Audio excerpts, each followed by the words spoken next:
백분율이 달러를 이길 때, 그 시기에 나는 경제적 빈곤층이나 중산층과 부유층, 즉 부자들의 사고방식에서 가장 큰 차이가 드러나는 부분이 무엇인지 알게 되었습니다. 빈곤층과 중산층에 속한 이들은 교육을 받거나 급여가 많은 일자리를 얻는 등의 수단으로 재산을 늘리는 데 몰두합니다. 반면 부자는 벌 수 있는 돈을 액수로 말하지 않고 순자산에 대한 비율로 말합니다. 가난한 사람에게는 백분율이 의미가 없습니다. 없는 돈에 10%를 보탠다고 달라질 게 무엇입니까? 극단적으로 말해 0달러의 10%는 0달러일 뿐입니다. 대부분의 투자자는 당신이나 나 같은 사람입니다. 하지만 몇 퍼센트 포인트 차이는 의미가 없습니다. 1000달러의 1%라고 해봐야 1년에 10달러밖에 더 됩니까?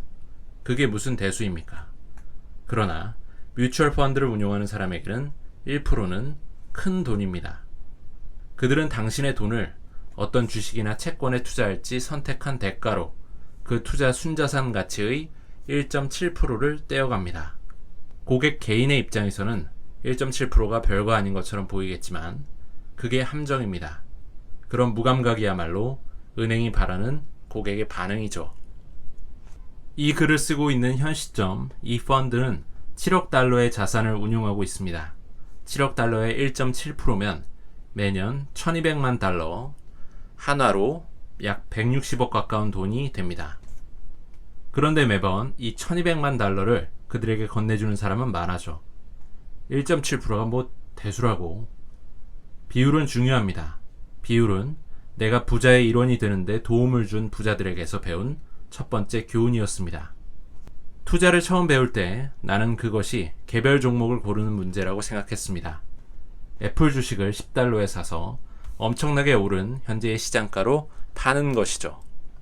그러나 이는 경마장 트랙을 달리는 말에 베팅하는 것과 다를 바가 없습니다. 나는 도박을 하지 않습니다. 앞으로도 하지 않을 것입니다.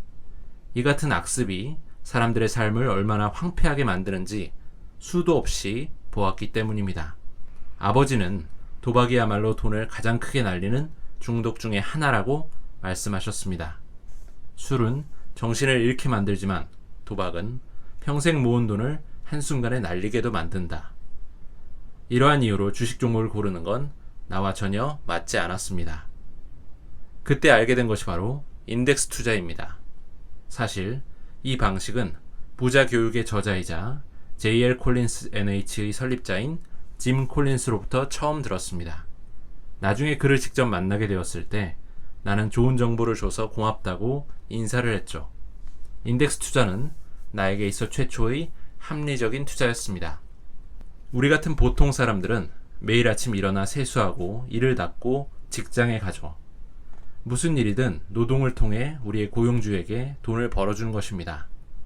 내가 다니는 회사를 위해 내가 하는 일이 다른 사람이 그들의 회사를 위해 하는 일보다 더 가치 있고 더 많은 돈을 벌게 한다고 확언할 수 있는 사람은 없습니다. 확실한 건 누가 벌든 그 회사들이 돈을 번다는 사실입니다. 인덱스 투자엔 어떤 회사의 주가가 올라가거나 떨어질지 예상하려는 시도가 필요 없습니다. 주식시장 전체의 성장을 기반으로 베팅을 하는 것이기 때문입니다. 이 부분이 대단히 마음에 들었습니다. 경마장에서 나는 어떤 말이 경주에서 이길지 또는 질지 전혀 알지 못합니다. 그래서 특정한 말에 베팅하지 않습니다. 그렇다면 경마장에 베팅하는 건 어떻습니까? 바로 그것입니다. 어떤 말이 이기든 지든 경마장은 돈을 법니다. 인덱스 투자를 하면 경마장에 베팅할 수가 있는 것입니다. 그리고 정말로 분통 터지는 부분이 있습니다. 이처럼 높은 수수료를 부과하는 이런 액티브 펀드들은 실적도 좋지 않습니다. 우리가 페인트 공에게 수천 달러를 지급하는 건 우리 집이 완벽한 페인트 칠로 멋지게 변화할 것이라 기대하기 때문입니다. 자동차 정비공에게 수천 달러를 주고 차를 맡길 때는 고장난 차가 멀쩡하게 수리될 것이라 기대합니다. 뮤추얼 펀드 매니저에게 적잖은 수수료를 지급하면서까지 내 돈을 맡기는 건 그들이 내게 돈을 벌어주길 기대하는 것이 아닙니까? 하지만 그들이 꼭 돈을 벌어주는 건 아닙니다. 벌어주기는커녕 손해를 끼치는 일도 허다하죠. 한심한 건 수익을 내든 손해를 끼치든 그들은 수수료를 꼭꼭 챙긴다는 것입니다. 잠깐 한번 생각해 보세요. 당신이 의자를 만드는 회사에 취직했습니다. 그런데 근무 첫날 실수로 불을 내는 바람에 의자 몇 개를 태웠습니다. 새로운 의자를 만들어내기는커녕 있는 의자마저 태워먹은 거죠. 그런데도 급여를 받을 수 있을까요? 아닙니다. 그 직업을 유지할 자격이 있을까요? 아마 힘들 것입니다. 하지만 펀드 매니저들은 대부분 그런 식으로 계약하고 일을 하고 있습니다. 일을 잘하든 못하든 그들은 급여를 받는 것입니다. 바로 당신으로부터. 정리하면 이렇습니다. 월스트리트는 인덱스 펀드를 싫어합니다. 하늘 높은 줄 모르고 치솟은 그 번쩍이는 유리 건물 안에는 거대한 무리의 주식 트레이더가 있습니다. 그들 뒤에는 수천 명의 애널리스트가 버티고 있습니다. 그들은 늦게까지 일하면서 모든 상장 기업에 관한 보도 자료와 재무제표를 살핍니다. 그들은 이 정보를 뉴욕 증권거래소 매장에 있는 트레이더에게 예상지 형태로 전달을 하죠. 그 정보가 어떤 회사의 주식이 실제 가치보다 낮게 거래되고 있다는 사실을 암시하면 트레이더들은 매수 주문을 냅니다. 반대로 정보가 실제 가치보다 높게 거래되고 있다는 사실을 암시하면 매도를 내죠. 물론 실제로는 이보다 훨씬 복잡합니다. 하지만 간단히 말해 그날의 장을 마감할 때 월스트리트이 하는 일은 한 회사의 주식이 어느 정도 가치가 있는지 가격을 매긴 다음 불일치를 찾아내서 돈을 버는 것입니다. 이런 모든 활동의 결과는 각 주식의 가격이 하루하루 달라지는 결과로 나타나고 아울러 전체 주식시장의 전반적인 움직임으로 나타납니다. 이러한 움직임으로 인해 시간이 갈수록 회사의 주가는 그 회사의 진짜 가치를 반영하게 되는 것이죠. 하지만 이 많은 사람에게 그런 일을 하게 만들려면 누군가가 그들에게 월급을 주어야 합니다. 그래서 등장하는 것이 액티브 뮤추얼 펀드입니다.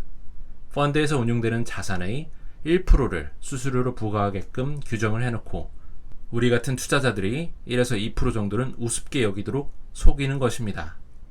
월스트리트는 트레이더들이 주가의 추이를 제대로 추측하든 못하든 돈을 벌게 만들어 놓은 것입니다. 매니저와 그들의 직원은 일을 제대로 하든 못하든 당신의 돈으로 월급을 받습니다. 하지만 인덱스 펀드에 투자하는 것은 다릅니다. 주식시장 전체에 베팅하면 트레이더들이 그 지수에 있는 모든 개별 주식을 조사하고 가격을 매기기 위해 애쓰는 모든 작업 결과를 손쉽게 이용하는 셈입니다. 게다가 펀드 매니저가 없으므로 그들이나 그들을 보조하는 일단의 무리들에게 월급을 줄 필요도 없죠. 이렇게 인덱스 투자를 하면 월스트리트로부터 돈을 되돌려받는 셈입니다.